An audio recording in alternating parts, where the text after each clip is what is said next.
ए पिला को केते थर कहलिनी टिके आसिकी गाई की टिके देखिबू ता देह टिके भल नाही टिके डाक्टर पाखु जीवू एपर्यंत देखा नाही आसु केते बेले आसुची अरे किए कहा पर रागुच बैठई घरे किए अछि बा निधिया कि रे जुहारे जुहारे अपा जुहारे जुहारे मु आज टिके तम ऊपर अभिमान करिछि ओहो ये सेया तो होउची आ द्वार बंदरे पशु पशु राग गर होउछ आ गर गर हेबिनी गाईटी देह दी दिन हेला खराब मु तुमको कहितिली टिके घर को जीव गाई की टिके देखिबो टिके डाक्टर को डाकी की आनिबो भाईना नथिले हेले ये तमे सब कथा जानिचो ना अधा कथा कहूच कोन हेला तमे जाइथिलो कि ये मु परा जाई की भाईना को खोजिली भाईना मिलिलेनी आ बहु संगे कथा है कि गाय की टिके देखी की आसिली हां आ तापर कोन हिची कहूना ताले जाइथिलो हां ए सेति की नुहे आउ सेई बाटे रे आसिला बेले हमरो डाक्टर खाना रे टिके पचारी की आसिली डाक्टर बाबू कहिले आसीबे तमे ई बैठक रु गला परे देखिबो डाक्टर आसीथिबे रात्रि आसीबे हां काई आसीबेनी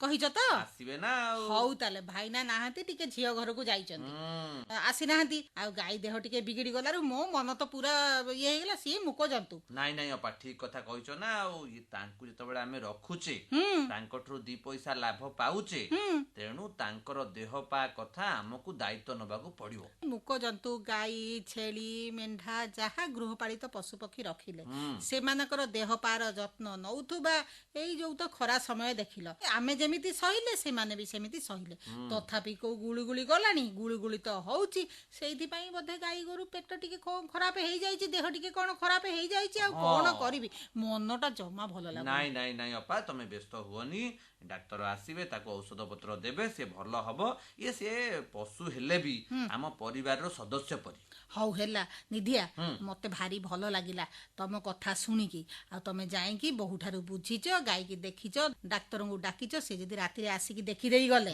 औषध देले मो मन भलो लागिबो आ गुटे कथा को कथा कहूना तुम घर को जाईथिले तुम पोई कियारी भारी बढ़िया हेइची छन छनिया हेइची ओहो ये सेतरे परा खत सारा सेमति दिया हेइची ना आ मु भी दिखण नेई की आसीली भलो करचो अपा ये किछि असुविधा नाही जहा जेते बळे दरकारे बारीकी जाउथबो बहु को कहि के आणुथबो किछि असुविधा ना ना मु आनीची ता सहित मो मन टिके खुशी हेला काहे कहिलो कम पाई तमे हेलो पाठ पढुआ पिला जदि तम भलिया चाषबास को युव पीढ़ी शिक्षित पीढ़ी आसीबे चाष खेत आउरी हसिबो काई ना तमे माने भाग माप ठीक ठाक जानिच हां हेला अपा हेले तमे को कम जानिच कि या आमे परा तम मन उठौ सिखुचु हेले अपा ये सेई पोई कियारी कड़कू जा गुटे कियारी देखि पाइलोनी बदे को कियारी कइलो ए सेई जो ता दक्षिण पटकू घास चाष हेइची ସେଇଥିପାଇଁ ସବୁଜିଆ ଦେଖା ଯାଉଥିଲା ମୁଁ ଆଉ ତାକୁ ଟିକେ ନିରୀଖିନି ସନ୍ଧ୍ୟା ବେଳେ ଯାଇଥିଲି ତ ଆଉ ଖାଲି ପୋଇ କିଆରି ଦେଖି ଦେଖି ମନ ପୁରା ଖୁସି ହେଇଗଲା ଆଉ ନାଇଁ ନାଇଁ କଥା କଣ କି ଯେତେବେଳେ ଆମେ ଗୋପାଳନ କରୁଛେ ଆମର ମୁଖ୍ୟ ହଉଛି ଖାଦ୍ୟ ହଁ ନିଶ୍ଚିତ ଆଉ ଯଦି ସବୁ ଖାଦ୍ୟ ଆମେ କିଣିକି ଦଉଥିବା ଆମ ଲାଭ ଆଉ କୋଉଠୁ ହବ ହଁ ସେଇଥିପାଇଁ ଆମର କୃଷି ବିଭାଗରୁ ମତେ ମଞ୍ଜି ଦେଇଥିଲେ ଆଉ ସେଇ ମଞ୍ଜିକୁ ପକେଇ ଦେଇଛି ଘାସ ଚାଷ ହଉଛି ଭଲ ସବୁଜ ଘାସ ଖାଇବ ଗାଈ ଭଲ କ୍ଷୀର ଦବ ताले गोटे काम करिबा मु टिके घास चाष करिया पई भाबिछि नाइ नाइ करो ना ताले मंजी टिके तमे जोगाजोग करके आनी मते दबो आ मु बिल रे पकेइबी घास हेले मो गाई गोरु घास खाइबे भलो खीर देबे सेमानक दिह पा भलो रहिबो हेले निदिया एते कथा हेलेनी संध्या बेळ बैठक घर बसिकी भजन टिए सुनिबा तापरे कथा आगेइबा आ कोन बढ़िया होंता ना हौ सुना छोट छोट कथा पाई भाई हुए भगारी हे कला घोसाई छोट छोट कथा पाई भाई हुए भगारी हे कला घोसाई एते बड़ कथा कल भारी जाकुते जी देल एते बड़ कथा कल भारी जाकुते जी देल भाई को चाही हे भाई को चाही छोट छोट कथा पाई भाई हुए भगारी हे कला घोसाई भाई हुए भगारी हे कला घोसाई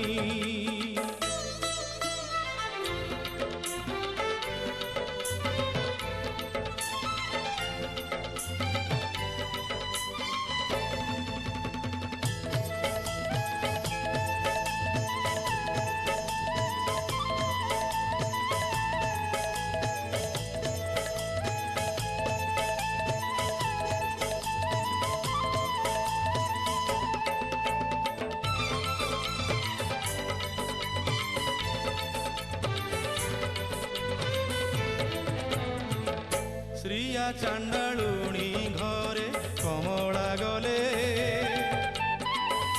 ତୁମ ବଡ଼ ଭାଇ ଦେଖି ରସ ବହିଲେ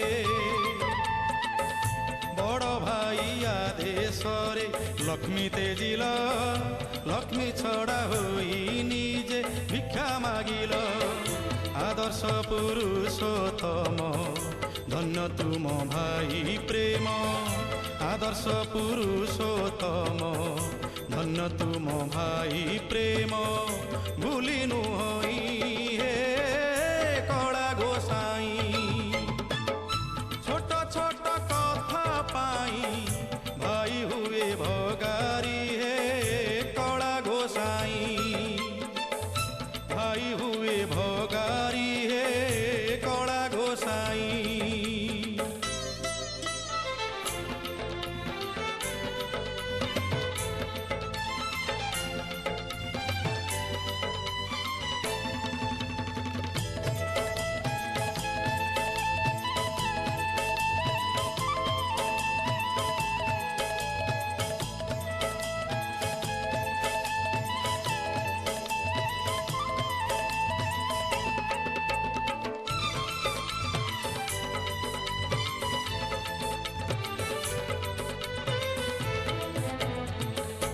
আজি দিয়ে ভাই ভাই কালি সে পর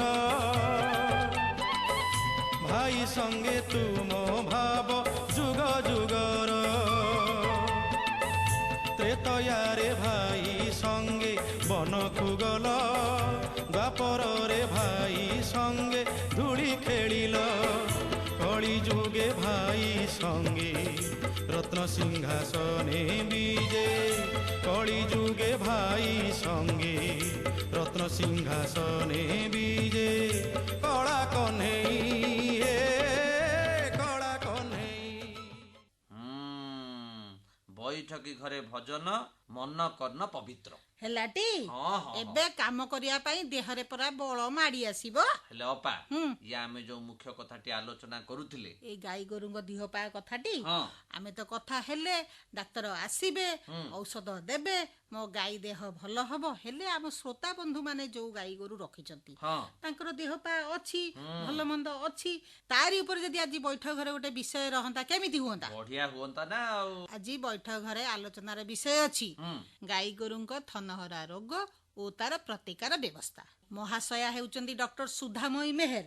ତାହେଲେ ମହାଶୟଙ୍କୁ ସବୁ କିଛି ଟିକି ନିକି ପଚାର। ହଁ ମୁଁ ଯାହା ମୋର ପଚାରିବାର ଥିବ ପଚାରୁଛି ହଁ ଆଉ ତୁମେ ଶୁଣ ଆମ ଶ୍ରୋତା ଭାଇ ଭଉଣୀ ମାନେ ମଧ୍ୟ ବସିକି ଶୁଣୁଛନ୍ତି ଆଉ ହଉ ହଉ ହଉ ହଉ ଏ ବିଷୟରେ ବୁଝାଇ କହିବା ପାଇଁ ଆମ ଗହଣରେ ଉପସ୍ଥିତ ଅଛନ୍ତି ଓଡ଼ିଶା କୃଷି ଓ ବୈଷୟିକ ବିଶ୍ୱବିଦ୍ୟାଳୟ ପ୍ରାଣୀ ଚିକିତ୍ସା ଓ ପ୍ରାଣୀପାଳନ ମହାବିଦ୍ୟାଳୟରେ କାର୍ଯ୍ୟରତ ସହକାରୀ ପ୍ରାଧ୍ୟାପିକା ଡକ୍ଟର ସୁଧାମୟୀ ମେହେର। ଆସନ୍ତୁ ମ୍ୟାଡାମ ଆପଣଙ୍କୁ ସ୍ୱାଗତ କରୁଛୁ ଆମର କୃଷି ସଂସାର କାର୍ଯ୍ୟକ୍ରମକୁ। ନମସ୍କାର। ନମସ୍କାର ମ୍ୟାଡାମ ଆଜି ଆମେ ଯୋଉ ବିଷୟ ରଖିଛେ ଗାଈଗୋରୁଙ୍କ ଥନହରା ରୋଗ ଓ ତାର ପ୍ରତିକାର ବ୍ୟବସ୍ଥା ଏ ବିଷୟରେ ତ ଆମେ କଥା ହବା ତା ପୂର୍ବରୁ ଟିକେ ଜାଣିବା ପାଇଁ ଚାହିଁବୁ ଏଇ ଯୋଉ ଥନହରା ରୋଗ ଏଇ ଥନହରା ରୋଗ କଣ ବା କାହାକୁ କୁହାଯାଏ? ଥନହରା ରୋଗ ଏହା ଗାଈ ମଇଁଷି ଆଦି ଦୁଗ୍ଧ ପ୍ରଦାୟୀ ପଶୁମାନଙ୍କ ଠାରେ ଦେଖାଦେଉଥିବା ଏକ ପ୍ରଦାହ ଜନିତ ରୋଗ ଯାହାଦ୍ୱାରା କ୍ଷୀରର ପରିମାଣ ଏବଂ ଗୁଣବତ୍ତା ହ୍ରାସ ପାଇଥାଏ। ଏହି ରୋଗରେ ଗୋଟିଏ ପହ୍ନା କିମ୍ବା ଏକାଧିକ ପହ୍ନା ଆକ୍ରାନ୍ତ ହୋଇଥାନ୍ତି। ସବୁ ସମୟରେ ହେଇଥାଏ ନା କେତେବେଳେ ବର୍ଷା ଦିନେ କି ଖରା ଦିନେ କି ଶୀତ ଦିନେ ଆର କୋଉ ସମୟରେ ତାର ପ୍ରଭାବ ବେଶୀ ଥାଏ? ରୋଗର କିଛି ସିଜନ ନଥାଏ। ସେ ରୋଗଟା କୌଣସି ବି ସମୟରେ ହେଇଥାଇପାରେ, ଆକ୍ରାନ୍ତ କରିଥାଇପାରେ। ଆମେ ଯେହେତୁ ଜାଣିଛୁ ଭାରତ 1 ନମ୍ବର ସ୍ଥାନରେ ଅଛି ମିଲ୍କ ପ୍ରଡକ୍ସନରେ, ତ ଦୁଗ୍ଧ ଉତ୍ପାଦନରେ 1 ନମ୍ବର ସ୍ଥାନ ଗ୍ରହଣ କରିଛି ଭାରତ। କିନ୍ତୁ ଯେତେବେଳେ ଥନହରା ରୋଗଟା ହଉଛି ଆମର 21% କ୍ଷୀରରେ ରିଡକ୍ସନ ହେଇଯାଉଛି, ମିଲ୍କ ରିଡକ୍ସନ ହଉଛି, ତ କ୍ଷୀର ଉତ୍ପାଦନ କମି ଯାଉଛି 21%, ଯାହାଦ୍ୱାରା ଆମର ଇଣ୍ଡିଆକୁ ଭାରତକୁ 575 ମିଲିୟନ ଇକୋନୋମିକ ଲସ୍ ଫେସ୍ କରିବାକୁ ପଡୁଛି। ତେଣୁ ଏଇଟା ହେବା ଦ୍ୱାରା ତାହା ମଧ୍ୟ ଆମର କ୍ଷୀରର ପରିମାଣ କମିବା ଦ୍ୱାରା ତାପରେ କ୍ଷୀରର କ୍ୱାଲିଟି ମଧ୍ୟ ହ୍ରାସ ପାଉଛି। ତେଣୁ କ୍ଷୀରର ଯୋଉ ପ୍ରଡକ୍ଟସ ଆମେ ପନିର ହେଲା, ଛେନା ହେଲା, ଏଗୁଡାକ ମଧ୍ୟ ତାର କ୍ୱାଲିଟି ବି ଖରାପ ହେଇଯାଉଛି। ଏହା ଦ୍ୱାରା ଇକୋନୋମିକ ଗୋଟେ ବର୍ଡନ ଚାଷୀ ଉପରେ ପଡୁଛି। ତେଣୁ ଚାଷୀ ଭାଇମାନେ ଏଠୁ କ୍ଷତିଗ୍ରସ୍ତ ହଉଛନ୍ତି। ସାଧାରଣତଃ ଆଉ ଗୋଟେ ମନକୁ ପ୍ରଶ୍ନ ଆସୁଛି, ରୋଗର କାରଣ କ'ଣ? ଏଇ ଥନହରା ରୋଗର କାରଣ କ'ଣ, କାହିଁକି ହେଇଥାଏ? ଦେଖନ୍ତୁ, ଥନହରା ରୋଗ ମୁଖ୍ୟତଃ ଜୀବାଣୁ ଜନିତ ରୋଗ। ଆଜ୍ଞା। ଜୀବାଣୁ ସଂକ୍ରମଣରେ ଏଇ ରୋଗଟା ବ୍ୟାପିଥାଏ। ଏହା ବ୍ୟତୀତ ଭୂତାଣୁ କିମ୍ବା କବକ ଦ୍ୱାରା ମଧ୍ୟ ଏହି ରୋଗ ବ୍ୟାପିପାରେ। ତ ଏହି କାରଣ ଗୁଡ଼ିକ ମୁଖ୍ୟତଃ ଦୁଇ ଭାଗରେ ବିଭକ୍ତ କରାଯାଇଛି। ଆଜ୍ଞା। ଗୋଟେ ହେଲା ସଂକ୍ରାମକ ଜୀବାଣୁ, କଣ୍ଟେଜିୟସ୍ ପ୍ୟାଥୋଜେନ୍ସ। ସେଇ ଭିତରେ ଏକ୍ସାମ୍ପଲ ଆସୁଛି ଷ୍ଟେଫାଇଲୋକୋକସ୍ ଅରିୟସ୍, ଷ୍ଟେଫାଇଲୋକୋକସ୍ ଆଗାଲାକ୍ଟିଏ। ଏହି ଜୀବାଣୁ ଗୋଟିଏ ସଂକ୍ରମିତ ଗାଈର ପହ୍ନାରୁ କ୍ଷୀର ଦୁହିଁବା ସମୟରେ ଗୋପାଳକର ହାତ କିମ୍ବା କ୍ଷୀର ଦୁହିଁବା ମେସିନ୍ ବା ସଫା କରୁଥିବା କପଡ଼ା ମାଧ୍ୟମରେ ଅନ୍ୟ ସୁସ୍ଥ ଗାଈକୁ ବ୍ୟାପିଥାଏ। ଆଜ୍ଞା। ଆଉ ଗୋଟେ ହେଲା ପରିବେଶ ଜନିତ ଜୀବାଣୁ, ଏନଭାୟରମେଣ୍ଟାଲ ପ୍ୟାଥୋଜେନ୍ସ, ଯେମିତିକି ଇକୋଲାଇ, ଷ୍ଟ୍ରେପ୍ଟୋକୋକସ୍ ଉବେରିସ୍। ସୋ ଏଇଗୁଡ଼ାକ ଏନଭାୟରମେଣ୍ଟାଲ ପ୍ୟାଥୋଜେନ୍। ଏଇ ଜୀବାଣୁ ଗୁଡ଼ାକ ଗୁହାଳର ମଇଳା, ଗୋବର, ଓଦା ଚଟାଣରେ ଥାଆନ୍ତି। ତ ଗାଈ ଯେଉଁ ସମୟରେ ଶୋଏ, ଗାଈ ଶୋଇବା ସମୟରେ ଏହି ଜୀବାଣୁ ଗୁଡ଼ିକ ସ୍ତନର ଛିଦ୍ର ଦେଇ ଭିତରକୁ ପ୍ରବେଶ କରିଥାନ୍ତି। ମ୍ୟାଡାମ, ଆଉ ଗୋଟେ କଥା ଜାଣିବା ପାଇଁ ଚାହିଁବୁ, ଏ ତ ରୋଗର କାରଣ ଗଲା, ଅନ୍ୟାନ୍ୟ କାରଣ କ'ଣ ସବୁ ଅଛି ଏଇ ଆମ ଥନହରା ରୋଗର? ଅନ୍ୟାନ୍ୟ କାରଣ ଭିତରେ ଆମର ଯଦି ଗୁହାଳ ଘର ଆମେ ସଫା ନ ରଖୁଛୁ, ଆଜ୍ଞା। ତାହେଲେ ଅନ୍ୟ ଜୀବାଣୁ ସେଇଠି ଗୁହାଳ ଘରେ ଅଛି, ଚଟାଣରେ ଅଛନ୍ତି ଜୀବାଣୁ। ତ ସେଇଥିରୁ ଆମର ଯେତେବେଳେ ଗାଈ ଶୁଏ ସେ ସମୟରେ ପହ୍ନା ଛିଦ୍ର ଭିତରୁ ହେଇକି ସେଟା ଗାଈର ଭିତରକୁ ଯାଉଛି, ଇନଫେକ୍ସନ କରୁଛି। ତା ବାହାରେ ଆମର ଯଦି ଭୁଲ କ୍ଷୀର ଦୁହିଁବା ପ୍ରଣାଳୀ ଆପଣଉଛନ୍ତି ଗୋପାଳକ ମାନେ, ଆଜ୍ଞା। ତ ସେ ଯଦି ସେମାନେ ଆମେ କ'ଣ ସୁସ୍ଥ ଏବଂ କମ୍ ବୟସ୍କ ଗାଈର କ୍ଷୀର ଦୁହିଁବା, ପ୍ରଥମେ କମ୍ ବୟସ୍କ ଗାଈର କ୍ଷୀର ଦୁହିଁବା ଉଚିତ, ତାପରେ ରୋଗାଗ୍ରସ୍ତ ଆଉ ବୁଢ଼ୀ ଗାଈ ମାନଙ୍କର କ୍ଷୀର ଦୁହିଁବା ଉଚିତ। ଆଜ୍ଞା। ଯଦି ଆମେ ଭୁଲ କ୍ଷୀର ଦୁହିଁବା ପ୍ରଣାଳୀ ଆପଣଉଛୁ ତେବେ ବି ଇନଫେକ୍ସନର ଚାନ୍ସେସ୍ ଅଧିକ ବଢ଼ି ଯାଉଛି। ଆଉ ତା ବାହାରେ ଯଦି ସ୍ତନରେ କିଛି ଖଣ୍ଡିଆ ରହିଛି, ଯଦି ତା କିଛି ବ୍ଲଡ୍ ଆସୁଛି, ରକ୍ତ ଆସୁଛି, ତ ଗୋପାଳକ ଯଦି ଦୁହିଁବା ସମୟରେ ତା ହାତକୁ ସେ ବ୍ଲଡ୍ କଣ୍ଟାକ୍ଟରେ ଆସିଲା ଆଉ ତାଠୁ ପୁଣି ସେ ଅଲଗା ଗାଈ, ସୁସ୍ଥ ଗାଈ ଦୁହିଁବାକୁ ଗଲେ ପୁଣି ସେ ରୋଗଟା ତା ଗୋପାଳକର ହାତରୁ ଆଉ ଗୋଟେ ଗାଈକୁ ସେଟା ଇନଫେକ୍ସନଟା ସ୍ପ୍ରେଡ୍ କରୁଛି, ବ୍ୟାପୁଛି। ଆଜ୍ଞା। ସେଟା ବି ଗୋଟେ କାରଣ ହେଇଥାଇପାରେ। ଆଉ ଗୋଟେ ପଶୁର ରୋଗ ପ୍ରତିରୋଧକ ଶକ୍ତି ହ୍ରାସ ହେଇଛି, ଯଦି କିଛି ରୋଗାଗ୍ରସ୍ତ ଅଛି ଗାଈ କିମ୍ବା ତାକୁ କିଛି ପ୍ରେଗନେନ୍ସି ଷ୍ଟ୍ରେସ୍ ଅଛି, କିଛି ଲାକ୍ଟେସନ ଷ୍ଟ୍ରେସ୍ ଅଛି, ତ ସେ ସମୟରେ ଯଦି ଷ୍ଟ୍ରେସ୍ କଣ୍ଡିସନରେ ଆମର ଇମ୍ୟୁନ୍ ସିଷ୍ଟମଟା ଲୋ ଥାଏ, ତେଣୁ ସେ ସମୟରେ ଯଦି କିଛି ଇନଫେକ୍ସନ ବହୁତ ଜଲ୍ଦି ଆକ୍ରାନ୍ତ ତାକୁ କରିଥାଇପାରେ। ତ ସେଟା ବି ଗୋଟେ କାରଣ ହେଇଥାଇପାରେ। ଆଉ ଗୋଟେ କଥା ଜାଣିବା ପାଇଁ ଚାହିଁବୁ, ଏଇ ରୋଗର ପ୍ରକାର ଓ ଲକ୍ଷଣ କ'ଣ ସବୁ ଅଛି? ଲକ୍ଷଣ ଅନୁଯାୟୀ ଏହି ରୋଗ ଦୁଇ ପ୍ରକାରର, କ୍ଲିନିକାଲ ବା ଦୃଶ୍ୟମାନ ଥନହରା, ଆଜ୍ଞା। ଆଉ ଗୋଟେ ହେଉଛି ସବ୍ କ୍ଲିନିକାଲ ବା ଲୁକାୟିତ ଥନହରା। ଆଜ୍ଞା। କ୍ଲିନିକାଲ ମାଷ୍ଟାଇଟିସରେ ସାଇନ୍ ସିମ୍ପଟମ୍ ସବୁ ସ୍ପଷ୍ଟ ବାରି ହୋଇଥାଏ, ଯେମିତିକି ଥନ ଫୁଲି ରହିଥାଏ, ତାର ନାଲି ପଡ଼ିଯାଏ ଏବଂ ଛୁଇଁଲେ ସେଟା ଗରମ ଲାଗେ, ଆଜ୍ଞା। ଛୁଇଁଲେ ଗାଈକୁ କଷ୍ଟ ଅନୁଭବ ହୁଏ। କେତେକ କ୍ଷେତ୍ରରେ କ୍ଷୀରର ରଙ୍ଗ ମଧ୍ୟ ବଦଳିଯାଏ, କ୍ଷୀର ପାଣିଆ ହେଇଯାଏ ଏବଂ ହଳଦିଆ ପଡ଼ିଯାଏ, ଆଉ କ୍ଷୀରରେ ଛିଣ୍ଡା ଦହି ଭଳି ପଡ଼ିଥାଏ, ରକ୍ତ ମଧ୍ୟ ଆସିଥାଏ। ଆଜ୍ଞା। ତ ଗାଈକୁ ଇନଫେକ୍ସନ ହେବା ଦ୍ୱାରା ଜ୍ୱର ମଧ୍ୟ, କୌଣସି କୋଉ କେସ୍ରେ ଜ୍ୱର ମଧ୍ୟ ଆସିଥାଏ। ରୋଗ ହେବା ଦ୍ୱାରା ଗାଈର ଖାଇବା କମିଯାଏ, ଯାହା ଦ୍ୱାରା ସେ ଟିକେ ଦୁର୍ବଳ ହୋଇପଡ଼େ। ଆଜ୍ଞା।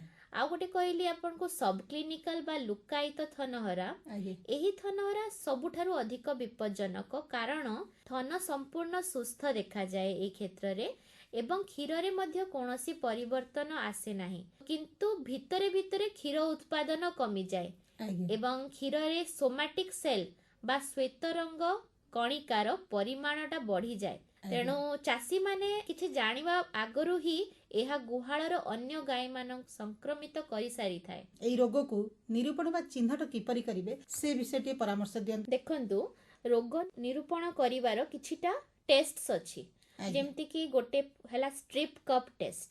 କ୍ଷୀର ଦୁହିଁବା ପୂର୍ବରୁ ପ୍ରଥମ 2-3 ଧାର କ୍ଷୀରକୁ ଏକ କଳା ରଙ୍ଗର ପାତ୍ର ବା କପ୍ରେ ନେଇ ପରୀକ୍ଷା କରାଯିବ। କ୍ଷୀରରେ କୌଣସି ଗୋଟା ବା ଛିଣ୍ଡା ଅଂଶ ଥିଲେ ଏହା ସହଜରେ ଜଣା ପଡ଼ିଯାଏ। तो एटा स्ट्रिप कप टेस्ट कहती। आज्ञा। आउ गोटे टेस्ट मु आपन कहबी कैलिफोर्निया मास्टाइटिस टेस्ट। एहा सबुठारु सहज एवं लोकप्रिय परीक्षा। एक 4 खोप विशिष्ट प्लास्टिक पैडलर रे 4टी थनरु अलगा अलगा क्षीर निया जाए एवं सेथिरे सीएमटी केमिकल बा रिएजेंट पका जाई थाए। जदि क्षीर जेल बा स्लाइम भली मोटा हे जिवो तेबे आपण गाई को सबक्लिनिकल मास्टाइटिस रे आक्रांत बोली आपण जानि परिबे। ता बाहरे आमे किछिटा प्रयोगशाला परीक्षा मध्य करि परिबा। लैबोरेटरी टेस्ट आमे क्षीर नमूना को प्रयोगशाला को पठाई सोमैटिक सेल काउंट करि परिबा। कारण थनहरा रोग रे सोमैटिक सेल काउंट बढ़ी जाए। मु जेमति कहितली आगरु नॉर्मल गोटे गाई रो क्षीर रे 1 ml गोटे ml क्षीर रे नॉर्मल रे केते 1 × 10⁵ नंबर ऑफ सोमैटिक सेल्स थाए।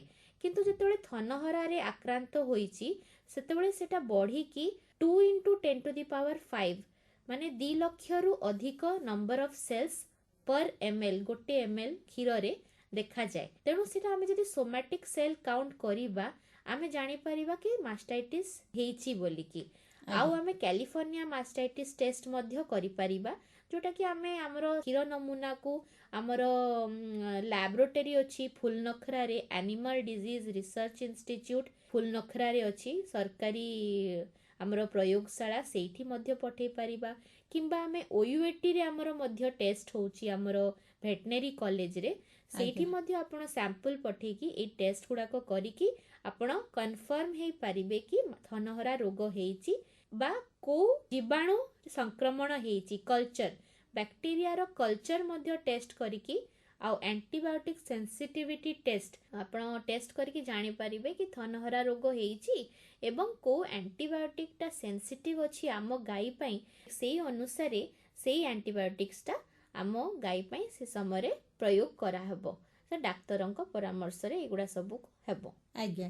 आउ गोटे कथा मैडम जानिया पई चाहिबो एही रोगर चिकित्सा केमिति कोन करि परिबा? देखो रोगर लक्षण देखा जिबा मात्रे तुरंत निकटस्थ प्राणी चिकित्सकंक सह परामर्श करंतु। आज्ञा। जीवाणु नाश करिबा पई प्राणी चिकित्सकंक द्वारा इंजेक्शन किंबा स्तन नळी रे देई स्तन भीतर को सीधा सलक एंटीबायोटिक ट्यूब दिया जाए।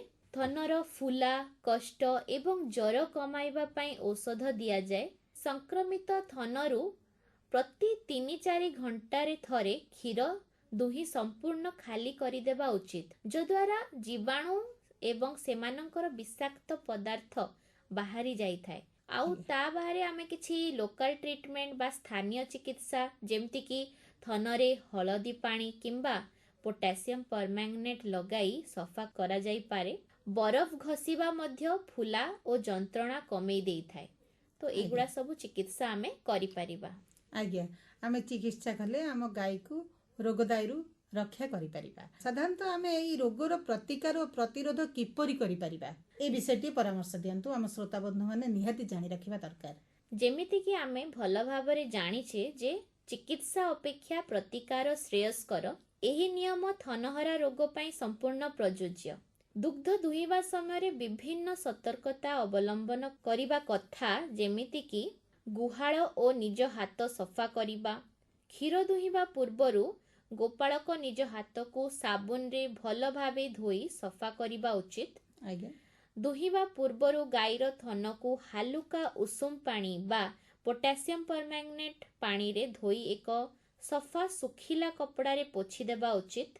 क्षीर दुहिबा सरिबा मात्रे गाईर 4टी जाक थन को पोविडन आयोडीन भली एंटीसेप्टिक द्रवण रे बुड़ाई दियंतु। आज्ञा। यह स्तन छिद्र रे जीवाणु प्रवेश को रोकी थाए। दुहिबा परे प्राय 30 मिनिट पर्यंत स्तनर छिद्र खोला रही थाए। तेणु क्षीर दुहिबा परे गाई को खाइबा को दियंतु जद्वारा गाई तुरंत चट्टाण रे न सोई ठिया होई रहिबो एवं भूमिरु जीवाणु संक्रमण हेबो नाही। गुहाळ रे प्रथमे सुस्थ और अल्प बयसर गाई को दुहिबा उचित एवं शेषरे रोगाक्रांत बा चिकित्सा चलीथिबा गाई को दुहिबा उचित। सठिक खाद्य पेय दियंतु। रोग प्रतिरोधक शक्ति बढ़ाइबा पई सुषम खाद्य सहित विटामिन ई ଏବଂ ଜିଙ୍କ ଓ ସେଲେନିୟମ ଭଳି ଖଣିଜ ଲବଣ ପ୍ରଦାନ କରନ୍ତୁ। ଏଥିରେ ମୁଁ ଆଉ ଗୋଟେ ଜିନିଷ ଯୋଡ଼ିବା ପାଇଁ ଚାହୁଁଛି, ସେଇଟା ଆଜ୍ଞା। ହେଉଛି ଡ୍ରାଏ କାଉ ଥେରାପି। ଆଜ୍ଞା ଗାଈ ଗର୍ଭବତୀ ଥିବା ସମୟରେ କ୍ଷୀର ଶୁଖାଇବା ବେଳେ ପ୍ରାଣୀ ଚିକିତ୍ସକଙ୍କ ପରାମର୍ଶ କ୍ରମେ ବିଶେଷ ଆଣ୍ଟିବାୟୋଟିକ୍ ଟ୍ୟୁବ୍ ଥନରେ ଦିଆଯାଏ, ଆଜ୍ଞା ଯାହା ପରବର୍ତ୍ତୀ ସମୟରେ ରୋଗ ହେବାର ଆଶଙ୍କାକୁ ବହୁତ କମାଇ ଦିଏ। ସେଇଟା କେମିତି କଣ ଦେଇପାରିବେ? ଯେତେବେଳେ ଆମର କ୍ଷୀର ଶୁଖି ଆସୁଛି, ଆଜ୍ଞା ସେଇ କମି ଯାଉଛି ଯେତେବେଳେ। କମି ଯାଉଛି କ୍ଷୀର, ସେ ସମୟରେ ଯଦି ଆମେ ସେଟାକୁ ଡ୍ରାଏ କାଉ ଥେରାପି କୁହାହଉଛି, ଆଜ୍ଞା ଆଣ୍ଟିବାୟୋଟିକ୍ ଟ୍ୟୁବ୍ ଇନଫ୍ୟୁଜନ କରାହଉଛି ତାର ଟିଟ୍ କେନାଲରେ, ଆଜ୍ଞା ତାକୁ ଆଣ୍ଟିବାୟୋଟିକ୍ ଟ୍ୟୁବଟା ଇଞ୍ଜେକ୍ସନ ଦିଆ ହଉଛି, ଆଜ୍ଞା ଯୋଉଟା ଦେବା ଦ୍ୱାରା ତାର ନେକ୍ସଟ ଆମର ଯେତେବେଳେ ସେ ଲାକ୍ଟେସନ ଆସିବ, କ୍ଷୀର ଆସିବ ତାର, ସେ ସମୟରେ ମନହରା ରୋଗର ଚାନ୍ସେସ୍ ବହୁତ କମିଯିବ। ଆଜ୍ଞା। ଏଇ ଯୋଉ ରୋଗ ହଉଛି ଥନହରା ରୋଗ, ଚାଷୀ ଭାଇଙ୍କ ଉପରେ କିଭଳି ପ୍ରଭାବ ପକେଇଥାଏ? ଏହି ରୋଗରେ ଦୁଗ୍ଧ ଉତ୍ପାଦନ କମିଯିବା ଦ୍ୱାରା ଚାଷୀ ଆର୍ଥିକ କ୍ଷତି ସହିଥାନ୍ତି, କ୍ଷୀରର କ୍ୱାଲିଟି ମଧ୍ୟ ହ୍ରାସ ପାଇଥାଏ, ଯାହାଦ୍ୱାରା ଚାଷୀର କ୍ଷୀର ଏବଂ ଦୁଗ୍ଧଜାତ ଦ୍ରବ୍ୟର ଉଚିତ ମୂଲ୍ୟ ପାଇପାରନ୍ତି ନାହିଁ। ଆଜ୍ଞା ଏହା ବ୍ୟତୀତ ଚିକିତ୍ସାର ଖର୍ଚ୍ଚ ବ୍ୟୟ ବହୁଳ ହୋଇଥାଏ। ଆଜ୍ଞା ତ ଚାଷୀମାନଙ୍କ ଉପରେ ସେଭଳି କ୍ଷତିଗ୍ରସ୍ତ ଚାଷୀମାନେ ହୋଇଥାନ୍ତି। ମ୍ୟାଡାମ, ସାଧାରଣତଃ ଆମର ଗ୍ରାମାଞ୍ଚଳରେ ଚାଷୀ ଭାଇମାନେ ବିଶେଷ କରି ଗାଈ ଗୋରୁ ରଖିଥାନ୍ତି, ଗୋଟେ ଦିଟା ତିନିଟା ଚାରିଟା, ଆଉ କିଏ ଯଦି ଆମର ବହୁତ ଗାଈ ରହିଥାଏ ବା ମଇଁଷି ରଖିଥାନ୍ତି, ସାଧାରଣତଃ ଏଇ ବର୍ଷା ଦିନେ କିଛି ଅଧିକ ରୋଗ ସେମାନଙ୍କୁ ହୋଇଥାଏ କି? ବର୍ଷା ଦିନ ଦେଖନ୍ତୁ, ଆମେ ଏବେ ବହୁତ ଟିଙ୍କ ଜନିତ ରୋଗ ଦେଖୁଛୁ। ଆଜ୍ଞା କାହିଁକି ନା ଘାସ ଏଇଗୁଡାରେ ସବୁ ଟିଙ୍କ ରହିଥାନ୍ତି। ଯେତେବେଳେ ଗାଈ ଘାସ ଗୁଡାକରେ ଟିଙ୍କ ରହିଥାନ୍ତି, ଲୁଚିକି ରହିଥାନ୍ତି, ଯେତେବେଳେ ଗାଈ ଗୁହାଳ ଘରେ ଚରି ବୁଲିକି ଆସି ଗୁହାଳ ଘରେ ପହଞ୍ଚେ, ସେତେବେଳକୁ ସେ ଟିଙ୍କ ଗୁଡାକ ଆସିକି ତାଙ୍କ ଦେହରେ ବସିଥାନ୍ତି, ଆଉ ଆଜ୍ଞା ତାଙ୍କର ରକ୍ତ ପେୟ କରିକି ସେମାନେ ତାଙ୍କର ହିମୋଗ୍ଲୋବିନ୍ କମେଇ ଦେଇଥାନ୍ତି। ଆଜ୍ଞା ଟିଙ୍କ ପାଇଁ ତାଙ୍କ ଦେହରେ ଜ୍ୱର ମଧ୍ୟ ଆସିଥାଏ। ତେଣୁ ବର୍ଷା ଦିନରେ ଟିକ୍ ଇନଫେକ୍ସନର ଚାନ୍ସେସ୍ ବହୁତ ବଢ଼ି ଯାଉଛି, ଆଜ୍ଞା ଏବଂ ଅନ୍ୟ ବ୍ୟାକ୍ଟେରିଆ ଇନଫେକ୍ସନ ବି ମଧ୍ୟ ରହୁଛି, ଯେମିତିକି ଆମର ପ୍ରି ମନସୁନ୍ ଆମର ଟୀକାକରଣ ସବୁ HS BQ ଏଭଳିଆ ରୋଗର କିଛି ଟୀକାକରଣ ହେବା ଦରକାର।